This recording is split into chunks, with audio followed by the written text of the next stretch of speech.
नमस्कार, यो news 24 television prime time न्यूजमा स्वागत छ। संक्रमणको दर एकनासले 8000 माथिको हाराहारीमा थियो, तर आज पछिल्लो 24 घण्टाको विवरण आउँदा 6500 माथि रह्यो। संक्रमण मुक्त हुनेको संख्या पनि संक्रमित हुनेको भन्दा मात्र 2 जनाले भए पनि धेरै समयपछि आज बढी देखियो। यो सन्तोषको सास फेर्ने ठाउँ नै हो, तर ढुक्क पर्ने भने होइन, किनभने कोरोनाको चाल उत्ताउलो छ। हामीले अपनाउनु पर्ने सावधानी अझै बाँकी छ। राजनीतिक दलहरूको ताल भने अझै कोरोना भए बिर्साउने खालको नै छ। जनता समाजवादी पार्टीभित्र स्पष्टीकरणको दोहोरी चलिरहेको छ भने नेकपा एमालेको ताल झनै विचित्रको छ। माधव कुमार नेपाल समूह धम्की आयो भन्दै सहयोगका लागि आतिएको झैँ देखिँदा केपी शर्मा ओली समूह बालुवाटारमा बसेर के बुन्दैछ थाहा पत्तो साह्रै कमलाई थाहा छ। सरकारको नेतृत्व गर्छु भनेर कसिँदै आएको कांग्रेस लोकतान्त्रिक दलको पगरी नै खुस्काउन खोज्दैछ, किनभने विधान अनुसार महाधिवेशन गर्न पार्टी सभापति शेरबहादुर देउवा जहिले पनि तर्कँदै आएका छन्। कोरोना नियन्त्रणको नाममा सरकार एकपछि अर्को गर्दै कठोर बन्न खोज्दैछ। यो कठोरताभित्र लुकेको रहस्य खोज्दैछन् विपक्षी दलहरूले पनि। यो सँगै चीन सरकारले नेपाललाई कोरोना विरुद्धको 10 लाख डोज खोप दिने तयारी गरेको र भारतबाट पनि खोप ल्याउने तयारी अन्तिम चरणमा पुगेको न्यूज पनि आजको यस बुलेटिनमा समावेश गरेका छौं। अब प्राइम टाइम न्यूजका हेडलाइन्स। बुधबार नयाँ संक्रमित भन्दा निको हुनेको संख्या बढी, 6714 जनामा कोरोना संक्रमण पुष्टि, 6716 जना संक्रमण मुक्त, 145 जनाको मृत्यु। राष्ट्रपति विद्यादेवी भण्डारी र चिनिया समकक्षी बीच टेलिफोन संवाद, नेपाललाई तत्काल 10 लाख डोज खोप अनुदान दिने भारतीय समकक्षीलाई भण्डारीको पत्र। लोकतान्त्रिक व्यवस्था दल र सरकारको नेतृत्वमा अलोकतान्त्रिक चरित्र हावी, देशलाई गति दिनुपर्ने दलहरू आफै संवैधानिक र नैतिक सङ्कटमा फस्दै।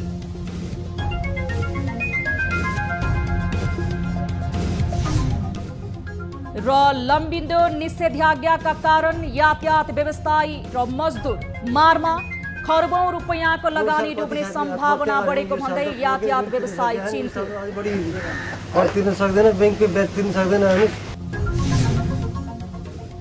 मैत्रीपूर्ण खेलका लागि नेपाली राष्ट्रिय फुटबल टिम इराक पुग्यो। आगामी शनिबार भिड्दै फिफा विश्वकप छनौट र एसियन कप छनौटका 3 खेल पनि खेल्ने।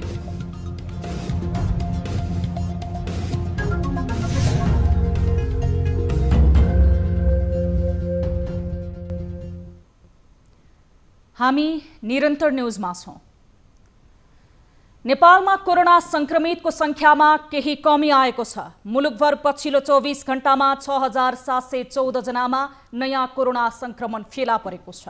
स्वास्थ्य तथा जनसङ्ख्या मन्त्रालयका अनुसार मुलुकभर 19352 जनाको पीसीआर एन्टिजेन परीक्षण गर्दा सो संख्यामा संक्रमित फेला परेका हुन्। यो सँगै कुल संक्रमितको संख्या 5,35,525 पुगेको छ। त्यस्तै आज संक्रमित भन्दा संक्रमण मुक्त हुनेको संख्या बढिरहेको छ। पछिल्लो 24 घण्टामा 6716 जनामा संक्रमण मुक्त देखिएका छन् भने यो सँगै संक्रमण मुक्त हुनेको कुल संख्या 4,11,603 पुगेको छ। यस्तै गरी पछिल्लो 24 घण्टामा थप 145 संक्रमितको मृत्यु भएको छ। हालसम्म नेपालमा कोरोना संक्रमणबाट मृत्यु हुनेको संख्या 6845 पुगेको छ। हालसम्म क्वारेन्टिनमा रहनेको संख्या 853 रहेको छ। त्यस्तै हालसम्म कुल 29,77,650 जनाको पीसीआर एन्टिजेन परीक्षण भएको स्वास्थ्य मन्त्रालयले जनाएको छ। चीनले नेपाललाई तत्काल 10 लाख डोज खोप अनुदान दिने घोषणा गरेको छ। बुधबार राष्ट्रपति विद्यादेवी भण्डारीले चीनका राष्ट्रपति सी जिनपिङसँग खोप उपलब्ध गराउन आग्रह गर्दै टेलिफोन संवाद गर्नुभएको थियो। वार्ता भए लगतै चीनले खोप अनुदानमा दिने घोषणा गरेको हो। नेपालका लागि चीनिया राजदूत हाउ याङछीले चीनले नेपाललाई अनुदानमा खोप दिने बताएकी छिन्। सिनोफार्मले उत्पादन गरेको भेरोसेल खोप चीनले उपलब्ध गराउने जनाएको छ। यसअघि उसले 8 लाख डोज उपलब्ध गराइसकेको छ। त्यसैगरी आजै राष्ट्रपति विद्यादेवी भण्डारीले नेपाललाई कोरोना भाइरस विरुद्धको खोप उपलब्ध गराउनका लागि पहल गरिदिन भारतीय राष्ट्रपति रामनाथ कोविन्दलाई पत्र पठाउनु भएको छ। राष्ट्रपति भण्डारीले कूटनीतिक माध्यम मार्फत भारतका राष्ट्रपति कोविन्दलाई नेपालमा खोप उपलब्ध गराउनको लागि पहल गर्न आग्रह गरेको उहाँको सचिवालयले जनाएको छ।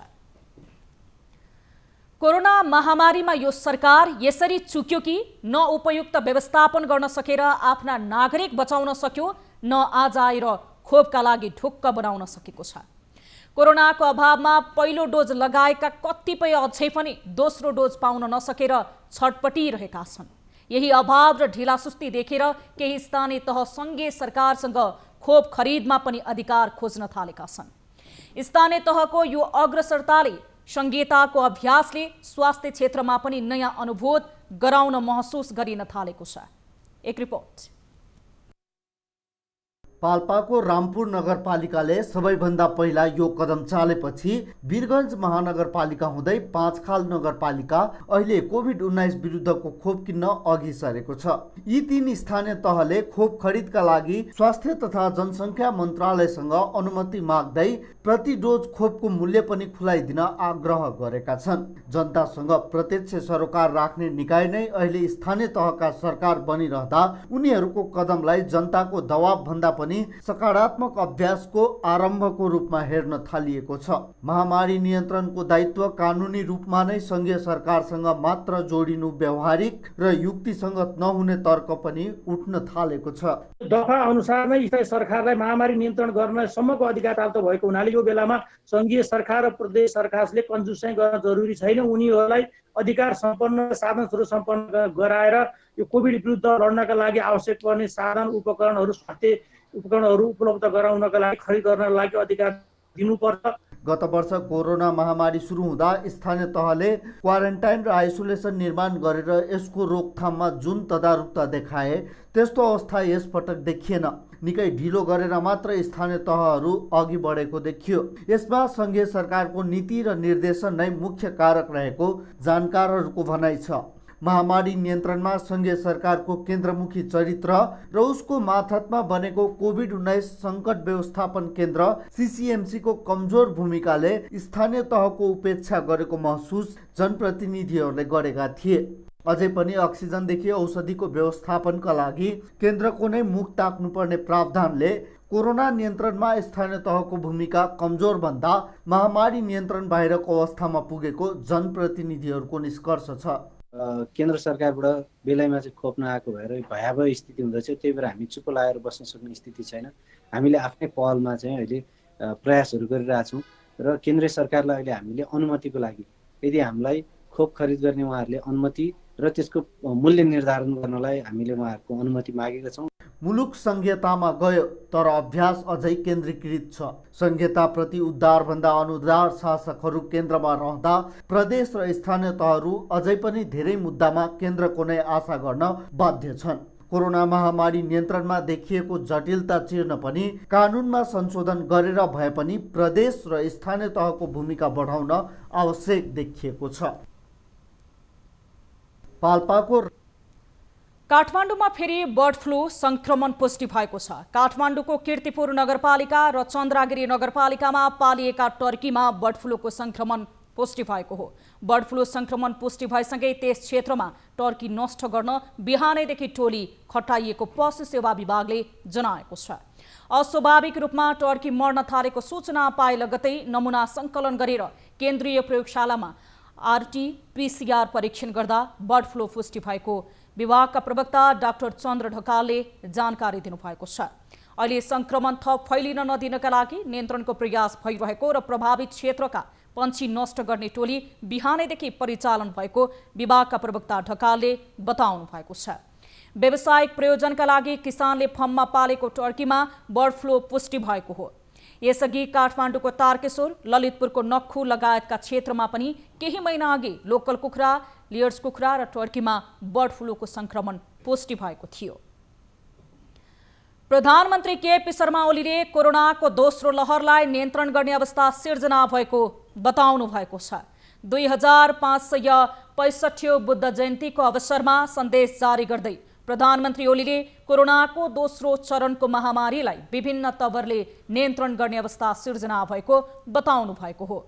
उहाँले अब दोस्रो चरण नेपालमा धेरै लामो समयसम्म नरहने पनि बताउनुभयो। प्रधानमन्त्री ओलीले कोरोना संक्रमितको उपचारका लागि अक्सिजन, भेन्टिलेटर र बेडको साथै अन्य स्वास्थ्य सामग्रीको अभाव नहुने दावी गर्नुभएको छ। त्यस्तै उहाँले सबै नागरिकलाई खोपको पहुँचमा ल्याउने बताउनुभयो। सरकारका प्रयासहरूप्रति विश्वस्त रहन उहाँले आग्रह गर्नुभएको छ। उहाँले समृद्ध नेपाल, सुखी नेपालीको राष्ट्रिय आकांक्षा बोकेर बहुतै तीव्र गति एवं उत्साह र आत्मविश्वासको साथ अघि बढिरहेको बेला कोभिड-19 को महामारीले गम्भीर रूपमा व्यवधान पुर्याए पनि निराश हुन नहुने बताउनु भएको छ। यो महामारी हो, यो हामी सबैको साझा समस्या हो। यसकारण यसका विरुद्ध लड्न सबै एकजुट हुनका लागि म सबैमा आग्रह पनि गर्न चाहन्छु। त्यस्तै उहाँले मानव जातिकै कारणले खलबलिएको शान्तिलाई मानव जातिकै सचेतना र सचेत प्रयासबाट शान्तिमा परिणत गर्न, शान्तिलाई कायम राख्न र शान्तिलाई दिगो बनाउन सकिने बताउनु भएको छ। देशहरू अत्यन्तै सान्दर्भिक र महत्त्वपूर्ण रहेका छन्। आजको विश्वले यी कुराहरूलाई मनन गर्नु र अगाडि बढ्नु आवश्यक छ। प्रधानमन्त्री ओलीले गौतम बुद्ध नेपालको लुम्बिनीमा जन्मिएको प्रमाणिक तथ्य भए पनि अझै कतिपय मुलुकमा पाठ्यक्रममा यसबारे गलत कुरा समावेश गरिएको भए सच्याउन ध्यान आकर्षण समेत गराउनु भएको छ। मधेस केन्द्रित दल जनता समाजवादी पार्टी भित्रको विवाद उत्कर्षमा पुगेको छ। राष्ट्रिय जनता पार्टी र संघीय समाजवादी पार्टी बीच एकता भएर 1 वर्ष अघि हतार गठित जसपा एकता प्रक्रिया नटुङ्गिँदै पुनः विभाजित हुन लागेको हो। जसपामा एकता कायम नरहने निश्चित भइरहँदा अहिले पार्टीका 2 अध्यक्ष महन्त ठाकुर र उपेन्द्र यादव बीच स्पष्टीकरण पत्र युद्ध चलिरहेको छ। एक रिपोर्ट। केपी ओली नेतृत्वको सरकारलाई हेर्ने विषयलाई लिएर सुरु भएको विवाद जसपाभित्र उत्कर्षमा पुगेको छ। अध्यक्ष ठाकुर समूह केपी ओली नेतृत्वको सरकारमा जाने साइतको पर्खाइमा छ भने यादव पक्ष आन्दोलनमा लागिसकेको छ।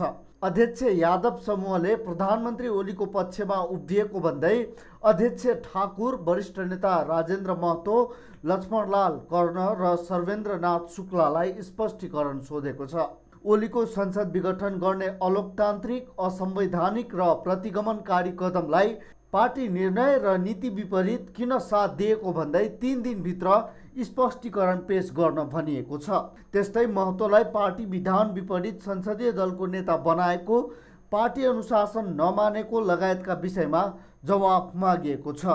तर यो समूह आफूहरूलाई सोधिएको स्पष्टीकरणमै प्रश्न गर्छन्। पार्टी सङ्गलो हुनु पर्यो, पार्टी चाहिँ विधान सम्मत ढङ्गले हिँड्नु पर्यो, निर्णय प्रक्रिया सङ्गत हुनु पर्यो भन्ने हो।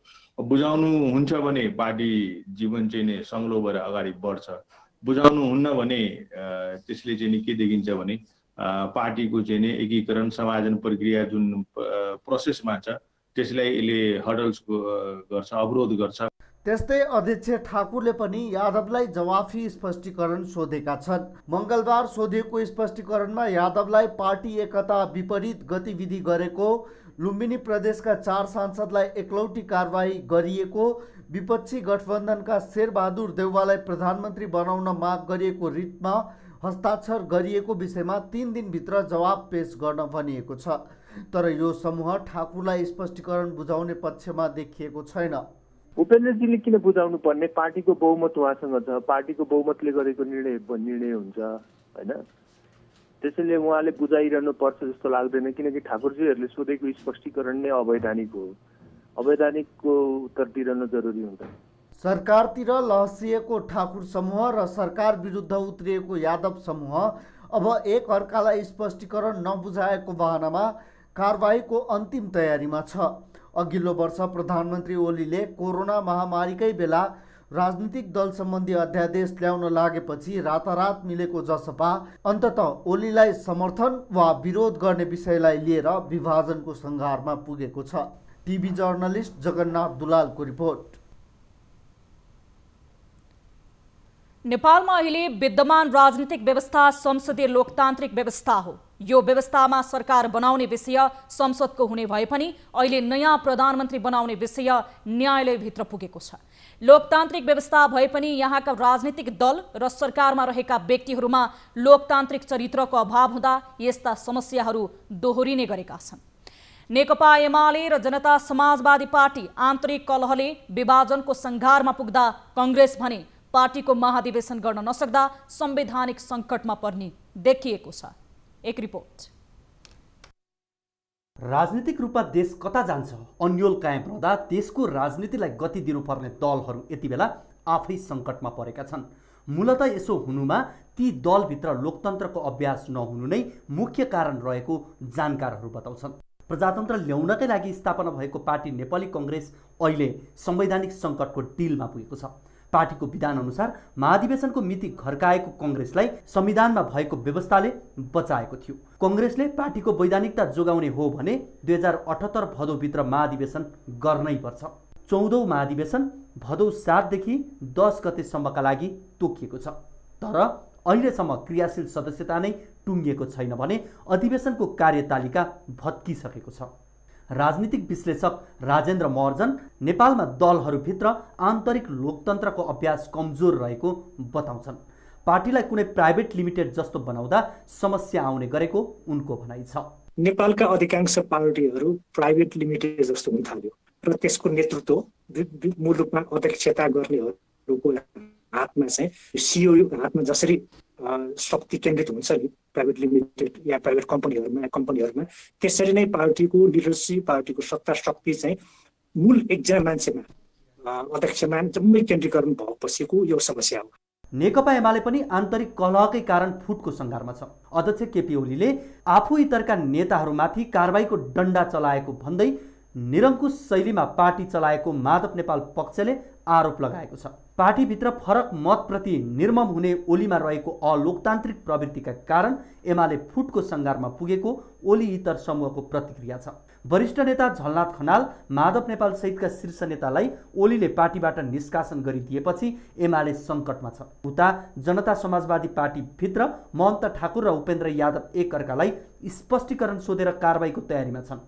जसपा पनि फुटकै दिशामा छ।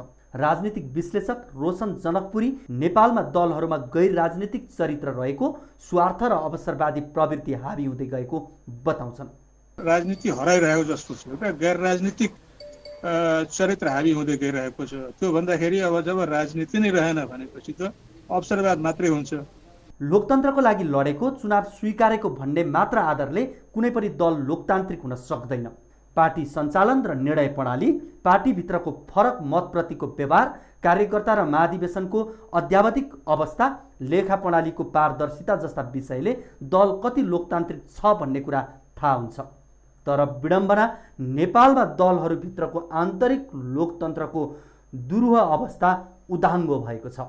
आफै लोकतान्त्रिक हुन नसकेका दलहरूले लोकतान्त्रिक शासन प्रणाली कति बलियो बनाउलान् यसै भन्न सकिन्न। न्युज 24 टेलिभिजनका लागि जगन्नाथ दुलालको रिपोर्ट।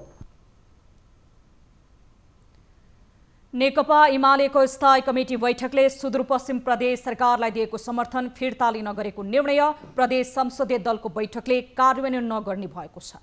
संसदीय दलका नेता समेत रहेका आन्तरिक मामिला तथा कानुन मन्त्री प्रकाश शाहको अध्यक्षतामा आज बसेको बैठकले तत्काल सरकारको समर्थन फिर्ता नलिने निर्णय गरेको हो। अहिले तत्कालका लागि कोभिड लगायतको अवस्थालाई हेरेर तत्काल समर्थन फिर्ता नलिने र यसबाट सबै दलसँग छलफल गर्ने निर्णय गरिएको जनाएको छ। वर्तमान अवस्थामा पार्टीको केन्द्रीय स्थायी कमिटीको निर्णय परिपक्व नभएको र हालसम्म आधिकारिक रूपमा नआएको नेताहरूको प्रतिक्रिया छ। साथै हालसम्म प्रदेश सरकार कोरोना विरुद्धको लडाईँमा रहेको र आउँदो आर्थिक वर्षको नीति तथा कार्यक्रम बजेट तयारीमा रहेकाले सरकारबाट नबाहिरिने निर्णय गरिएको जनाएको छ। संविधान निगरानी समूहले महामारीको समयमा सत्ता प्राप्तिका लागि जे पनि गर्ने परिस्थिति देखिएको भन्दै चिन्ता व्यक्त गरेको छ। पूर्व प्रधान न्यायाधीश कल्याण श्रेष्ठ, सुशीला कार्की, पूर्व गभर्नर हिमालय शमशेर जबरा सहितको उक्त समूहले कोरोना महामारीको कारण स्वास्थ्य र जीवन रक्षामा अभूतपूर्ण सङ्कट फैलिएको बेला संसदभित्रबाट सबै राजनीतिक शक्तिले एकीकृत प्रयास गर्नुपर्नेमा सत्ता कब्जा वा सत्ता प्राप्तिका लागि जुनसुकै कार्य गर्न तयार हुने परिस्थिति निर्माण हुनु शोभनीय नभएको बताएको छ। संसद विघटनबाट संवैधानिक पद्धति, संसदीय प्रजातन्त्र र न्यायिक पद्धतिको कार्यान्वयनमा गम्भीर विचलन र अवरोध आएको संविधान निगरानी समूहले ठहर गरेको छ। यसअघि भएको संसद विघटन सर्वोच्च अदालतबाट पूर्ण स्थापना भएपछि त्यसको सम्मान गर्दै संसदीय प्रणालीको लाभदायक सहयोग र उपयोग गर्नुको बदला उपेक्षा गर्दै संसद पूर्ण स्थापना गर्ने न्यायिक निर्णयको औचित्य नै विस्थापित पार्ने गरी रणनीति सोच राख्नु कानुनी राज्यको सिद्धान्त विपरीत हुने समूहको विज्ञप्तिमा भनिएको छ। उक्त समूहले संसदबाट पटक पटक विश्वास गुमाइसकेपछि वैकल्पिक सरकार दिने संवैधानिक प्रक्रियालाई स्वाभाविक निष्कर्षमा पुग्न सघाउ पुर्याउनु पर्नेमा त्यस विपरीतका क्रियाकलाप हुन लोकतन्त्र र संवैधानिक पद्धतिको लागि शुभ सूचक नभएको पनि बताएको छ।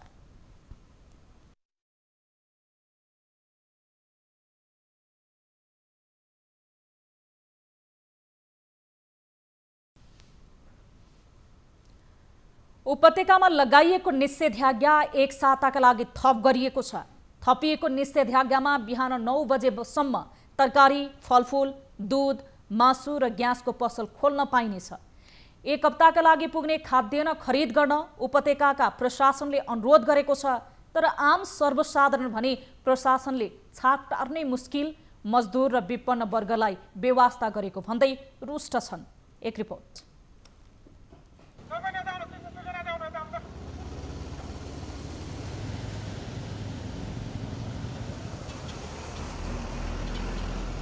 काठमाडौँ उपत्यकामा निषेधाज्ञा थप कडा बनाइने भनेर प्रशासनले जनाएको छ र एक हप्ताको लागि खाद्यान्नहरू खरिद गर्न सबैलाई सूचना पनि जारी गरेको छ र कतिपय विपन्न वर्ग जसले खाद्यान्नहरू खरिद गर्न सकिरहेका छैनन्, बिहान बेलुकाको छाक टार्न सकिरहेका छैनन्, उनीहरूले चाहिँ के गर्छन् त हामीले प्रशासनलाई प्रश्न गरेका छौँ। दिनरात हिँड्नुपर्ने हुन्छ, फ्यामिली भएको मान्छे हो हामीहरू भनेको, त्यतिकै कोठामा बसेर हामीलाई केही पनि पाउँदैन।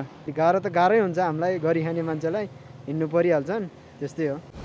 गत वैशाख 16 गते जारी निषेधाज्ञाले पनि कोरोना संक्रमण उल्लेख्य रूपमा नघटेपछि काठमाडौँ उपत्यकामा पसल र डिपार्टमेन्ट स्टोर समेत बन्द गर्ने गरी मंगलबारदेखि फेरि एक साता निषेधाज्ञा थप गरिएको छ। जिल्ला प्रशासनले सरकारी सवारी साधनलाई पनि दिउँसो हिँड्न रोक लगाएको छ। तरकारी, मासुजन्य पदार्थ, दूध लगायतका पसल बिहान 9 बजेसम्म मात्र खोल्न पाइनेछ। एम्बुलेन्स, बिरामी बोक्ने सवारी साधन बाहेक अन्य सवारी साधन बिहान 9:30 बजेदेखि 10:30 बजेसम्म र साँझ 5 बजेदेखि 6 बजेसम्म मात्र चल्न पाउनेछन्।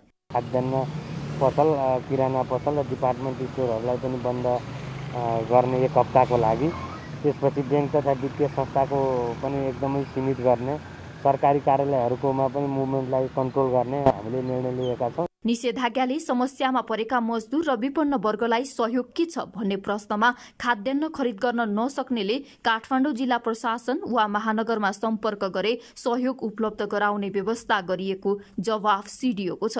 अप्ठ्यारोमा परेको नागरिक जो भोलि भोकलै मर्ने स्थिति आयो, चामल दाल किन्नै पाइएन भने त्यस्तो नागरिकहरूले पनि हामीसित सम्पर्क गर्नुभयो भने हामीसित सार्वजनिक संस्थानहरू छन्, जस्तै खाद्य संस्थान, साल ट्रेडिङ होइन, यो संस्था मार्फत पनि हामी बिक्री वितरणको व्यवस्था मिलाउँछौँ। निषेधाज्ञा उल्लङ्घन गर्नेलाई अध्यादेश अनुसार कारवाही गरिने प्रशासनले जनाएको छ। अनावश्यक काममा निस्किएको 2 पाङ्ग्रे सवारी साधनलाई 2000 र अन्य सवारी साधनलाई 5000 रुपैयाँ जरिवाना तिराउन सक्ने व्यवस्था रहेको प्रशासनले जनाएको छ। निषेधाज्ञाको 1 महिना हुन लाग्दा पनि संक्रमण उल्लेख्य रूपमा नघटेपछि काठमाडौँ प्रशासनले निषेधाज्ञालाई थप कडाई पार्नेतर्फ अघि सरेको छ र एक हप्ता सबै बन्द गरेर खाद्यान्न पसल समेत बन्द गरेर निषेधाज्ञालाई अझै कडाई पार्दै अब संक्रमणको चेन ब्रेक गर्ने तर्फमा प्रशासन लागेको छ।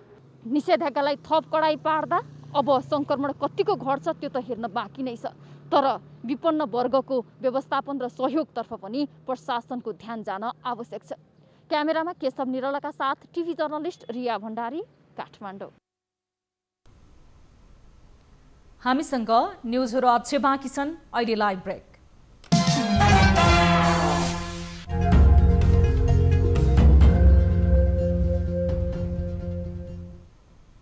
हामी निरन्तर न्युजमा छौं। कोरोना भाइरसको दोस्रो लहरको संक्रमण बढ्दै गएपछि देशका अधिकांश जिल्लाहरूमा निषेधाज्ञा जारी छ। निषेधाज्ञाका कारण अधिकांश क्षेत्र प्रभावित भए तापनि यातायात क्षेत्र बढी मारमा परेको छ। राज्यलाई सबैभन्दा बढी कर तिर्ने व्यवसाय यातायात व्यवसाय नै हो, तर अहिले त्यही व्यवसाय धरापमा परेको यातायात व्यवसायीहरूको गुनासो छ। एक रिपोर्ट। यो बुटवल बस पार्कको दृश्य हो। कुनै बेला सवारी यात्रुहरूको भिडभाड देखिने यो बस पार्क यति बेला पूर्ण रूपमा सुनसान देखिएको छ। कोभिड-19 को दोस्रो लहरको कारण यो बस पार्क यति बेला सुनसान भएको हो। यसैले प्रत्यक्ष एवं अप्रत्यक्ष रूपमा धेरै मजदुरहरू बेरोजगार बनेका छन् भने कतिपय यातायात व्यवसायीहरू यो पेसाबाटै पलायन हुने अवस्थामा पुगेका छन्। यो तरिकाले त सधैँ लकडाउन गरेर त यातायात व्यवसाय सबै धराशय चाहिँ झुन्डेर मरेर बिखानदेखि बाहेक अरू केही पनि नहुने भयो। साधन चलाएर केही अब दुई पैसा कमाएर परिवार पाल्ने हामी त एउटा मजदुर मान्छे। लुम्बिनी प्रदेशमा यातायातको क्षेत्रमा करिब 40 अर्ब रुपियाँको लगानी रहेको छ। यो क्षेत्रमा 4 लाख यातायात व्यवसायी र यसमा आबद्ध करिब 45 लाख मजदुरहरूको रोजीरोटी गुमेको छ। महामारीले खरबौं रुपियाँको लगानी डुब्ने सम्भावना बढेको भन्दै यातायात व्यवसायी चिन्तित छन्। पोहोर साल कति साथीले आत्महत्या गरे नि, यो साल त पोहोरकै ऋण तिर्न सकेका छैन, यो साल त अझै बढी कर तिर्न सक्दैन, ब्याङ्कको ब्याज तिर्न सक्दैन, हामी बिमा हुन्छ तिर्न सक्दैन, अनि आत्महत्या गर्ने स्थिति अझै बढी हुन्छ। हामी यो स्थितिमा बाँच्न सक्दैन, अवस्था हुन्न। घर परिवार केटाकेटी कसरी पाल्ने सरकार पनि सोच्न सकेन। अनि यो दृश्य पनि हेर्नुहोस्। यो पूर्व पश्चिम राजमार्गमा पर्ने हेटौँडा बस पार्कको हो। सधैँभरि मानिसको खचाखच भिड लाग्ने यो बस पार्क यति बेला सुनसान छ। वैशाख 19 गतेदेखिको निषेधाज्ञाका कारण हेटौँडा सुनसान छ। निषेधाज्ञाका कारण मकवानपुरका करिब 20,000 यातायात मजदुरको रोजगारी गुमेको छ।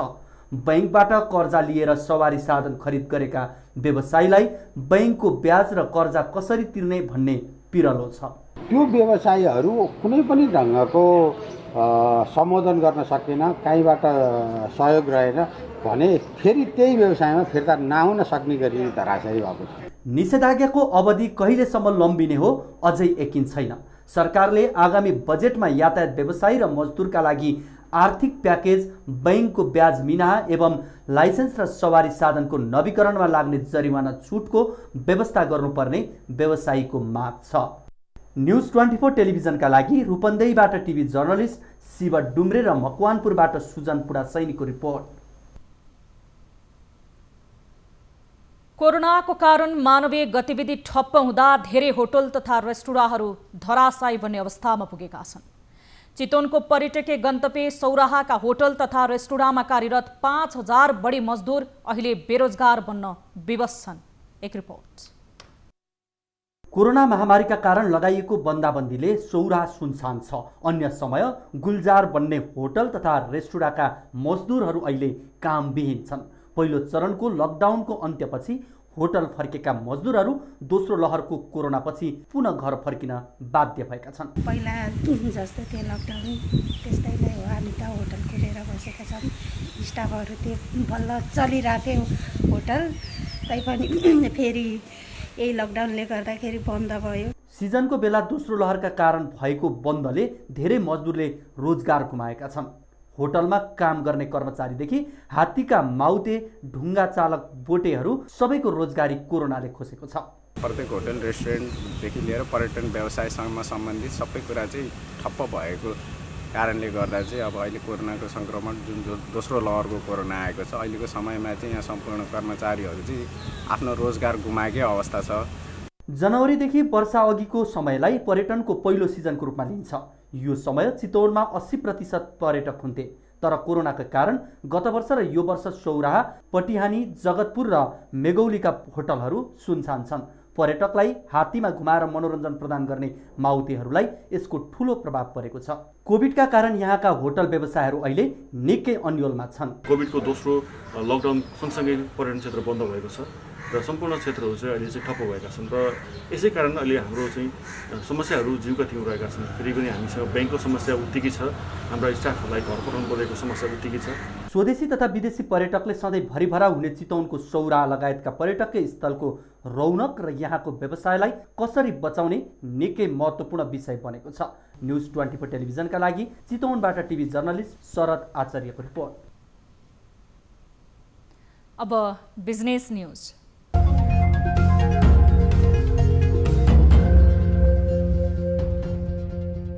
कोरोनाको दोस्रो लहर बढ्दै गएपछि सरकारले दैनिक अत्यावश्यक वस्तुको आपूर्ति र वितरण सुचारू राखेको हो। दैनिक उपभोग्य वस्तु दाल, चामल, आटा, मैदा, गेडागुडी, चिनी, नुन, खाने तेल, खाना पकाउने एलपिजी ग्यासको अभाव नहुने वाणिज्य तथा आपूर्ति मन्त्रालयले जनाएको छ।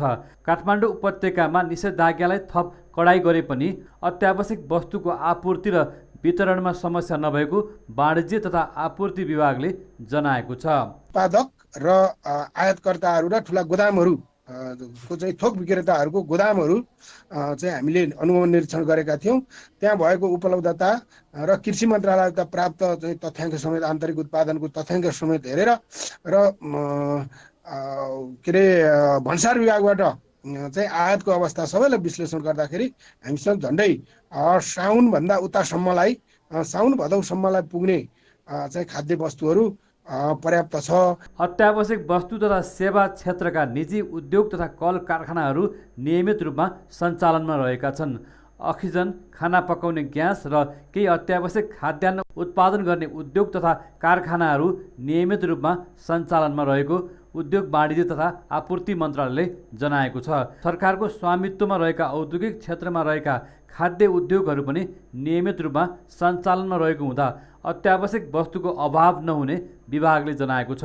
तर बजारमा केही समय यतादेखि घिउ, तेल, चिनी, मसला लगायतका केही खाद्य सामग्रीको भने मूल्य वृद्धि हुँदा पनि सरकारको नियामक निकायले अनुगमन गर्न नसकेको उपभोक्ताहरूको गुनासो छ। कोरोनाको महामारीमा अत्यावश्यक स्वास्थ्य सेवा र वस्तुमा कालो बजारी र मूल्य वृद्धि गर्नेलाई अझै सरकारले अनुगमनको दायरामा ल्याउन भने सकेको छैन।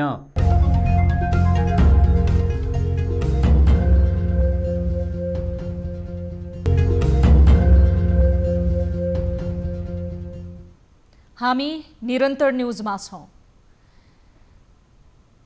शान्तिका नामक एवं विश्व समुदायको सबैभन्दा प्रिय र पूज्य नाम हो भगवान गौतम बुद्ध। यिनै गौतम बुद्धलाई आज संसारभरका मानिसले सम्झिए, सम्मानका साथ श्रद्धा प्रकट गरे। वैशाख शुक्ल पूर्णिमा अर्थात् बुद्ध जयन्ती गौतम बुद्धको जन्म, बुद्धत्व प्राप्तिका साथै उहाँको महापरिनिर्वाण अर्थात् देवावसान भएको दिनका रूपमा आजको दिनलाई स्मरण गर्ने गरिन्छ। साथै आजकै दिन उभौली पर्व र चण्डी पूर्णिमा जस्ता दुई महत्त्वपूर्ण चाड पनि पर्ने गर्छन्। एक रिपोर्ट। प्रत्येक वर्ष वैशाख शुक्ल पूर्णिमाको दिन बुद्ध जयन्तीलाई भगवान गौतम बुद्धको जन्म जयन्तीको रूपमा मनाउने गरिन्छ। साथै बुद्धले आजकै दिन बुद्धत्व प्राप्त गरेका थिए। यस्तै उहाँको महापरिनिर्वाण अर्थात् देहावसान पनि वैशाख शुक्ल पूर्णिमाको दिन भएको हो। यसै कारण वैशाख पूर्णिमालाई त्रिसंयोगपूर्ण पवित्र दिनको रूपमा लिइन्छ। नेपालको लुम्बिनीमा 2600 वर्ष पहिले सिद्धार्थ गौतमको जन्म वैशाख शुक्ल पूर्णिमाको दिन भएको हो। विलासी जीवन बिताइरहेका सिद्धार्थ गौतम दुःखबाट मुक्त हुने मार्ग खोज्नुपर्छ भन्ने विचार गरी 29 वर्षको उमेरमा राजदरबारको सुखशयल त्याग गरी शान्तिको मार्ग खोज्नका लागि राजदरबार त्यागेका थिए र 6 वर्षसम्म दुष्कर तपस्या गरी 35 वर्षको उमेरमा भारतको बुद्धगया स्थित बोधि वृक्ष मुनि वैशाख शुक्ल पूर्णिमाकै दिन बुद्धत्व प्राप्त गरेका थिए। बुद्धत्व प्राप्तिपछि उहाँले निरन्तर 45 वर्षसम्म बहुजन हित बहुजन सुखको लागि शान्ति, अहिंसा, मैत्री र करुणाको शिक्षा दिएर 80 वर्षको उमेरमा आजकै दिन आफ्नो नश्वर शरीर त्याग गरेका थिए। ध्यान, साधना लगायत सैद्धान्तिक पक्षलाई समेत व्यवहारतः प्रयोग गर्दै जान सकेको खण्डमा बुद्धको शिक्षाले आध्यात्मिक सुख शान्ति प्राप्तिको लागि महत्त्वपूर्ण भूमिका निर्वाह गर्ने हुन्छ। निकै हर्ष उल्लासपूर्ण रूपमा मनाइने बुद्ध जयन्ती यो वर्ष भने जारी निषेधाज्ञाका कारण बुद्ध जयन्ती समारोह समितिले घरमै बुद्ध पूजा गरी 2565औं बुद्ध जयन्ती मनाउन अपिल गरेको छ। त्यस्तै बनेपामा नेवार समुदायले मनाउने प्रसिद्ध चण्डेश्वरी जात्रा पनि आजदेखि सुरु भएको छ। चण्डेश्वरी देवीले दैत्यराज चण्डासुरको वध गरेको खुसियालीमा चण्डेश्वरी जात्रा मनाइन्छ। वंशावली अनुसार सत्ययुगदेखि चण्डेश्वरीको जात्रा हुने गरेको उल्लेख छ। चण्डासुर दैत्यको वध भएपछि देवलोकमा देवी चण्डेश्वरीको बाजागाजा सहित जात्रा गरिएकोले सो जात्राको परम्परा सुरु भएको जनविश्वास छ। यता आजकै दिन किराँत समुदायले प्रकृतिको पूजा गरी उभौली पर्व मनाउने गर्दछन्। उभौली पर्वलाई ऋतु परिवर्तनको संकेत दिने पर्वका रूपमा मनाउने गरिन्छ। उभौली कृषि युग सुरु भएदेखि नै मनाउँदै आएको विश्वास गरिन्छ। उभौली चाड चाहिँ नै किराँतहरूको महान चाड हो र यो चाड चाहिँ नै हामी मुख्य गरेर अहिलेको यो वैशाखी पूर्णिमा समय गर्मी याम सुरु भएको हुनाले गर्मी छल्नको लागि शीतलता खोज्दै उभो जाने क्रममा हामीले चाहिँ पितृ र प्रकृतिलाई पूजा गर्दै हामीले चाहिँ किराँतीहरूले चाहिँ हर्षोल्लासका साथ यसलाई चाहिँ नै चाडको रूपमा मनाउँछौँ। उभौली पर्व वसन्त ऋतुमा बालीनाली राम्रो होस्, सबैमा शान्ति सुख रहोस्, दैवी प्रकोप वा विपत्तिहरूको सामना गर्न नपरोस् भनेर प्रकृतिको पूजा गर्ने गरिन्छ। यो पर्व प्रत्येक वैशाख पूर्णिमादेखि भव्य रूपमा मनाउँदै आएका छन्। उभौली पर्व अर्थात् भूमि पूजा साकेला सिली नाच्दै 1 महिनासम्म मनाउने गरिन्छ। न्युज 24 का लागि टिभी जर्नलिस्ट अनुला महर्जनको रिपोर्ट। अब एउटा रोचक प्रसङ्ग। अमेरिकी वैज्ञानिकहरूले भ्यागुताको कोशिकाबाट जीवित रोबोट बनाएका छन्। यो पानीमा पौडिने मात्र होइन, आफ्नो कलपुर्जा पनि बदल्न सक्छ। यो रोबोट जेनोबोट्स बायोलोजिकल रोबोटको अपडेटेड भर्सन पनि हो, जसको पछिल्लो वर्ष अनावरण गरिएको थियो। यो जिउँदो रोबोटलाई टुफ्टस युनिभर्सिटी तथा वर्मोन्ट युनिभर्सिटीका वैज्ञानिकले भ्यागुताको कोशिकाबाट तयार गरेका हुन्। यो सानो रोबोटले कैयौं काम एकसाथ गर्न सक्छ। यो आफै चल्न सक्छ भने आफ्ना रोबोट साथीहरूसँग मिलेर सैनिक जसरी कुनै कामको परिणाम निकाल्न सक्छ। यस नयाँ रोबोटमा कैयौं नयाँ प्रविधि जोडिएका छन्। यसले कैयौं एकल कोशिकाहरूलाई जोडेर आफ्नो शरीर समेत बनाउन सक्छ।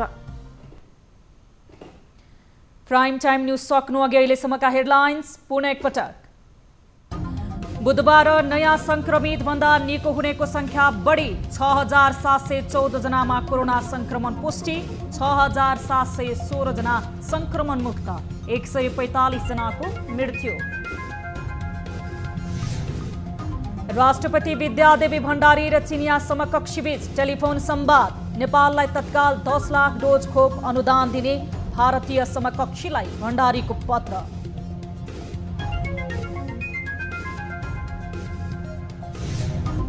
लोकतान्त्रिक व्यवस्थामा दल र सरकारको नेतृत्वमा अलोकतान्त्रिक चरित्र हावी, देशलाई गति दिनुपर्ने दलहरू आफै संवैधानिक र नैतिक सङ्कटमा फस्दै।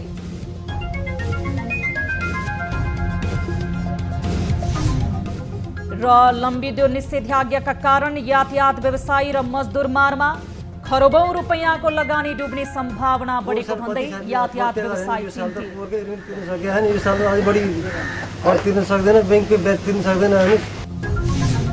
मैत्रीपूर्ण खेलका लागि नेपाली राष्ट्रिय फुटबल टिम इराक पुग्यो। आगामी शनिबार भिड्दै फिफा विश्वकप छनौट र रसियन कप छनौटको 3 खेल पनि खेल्ने।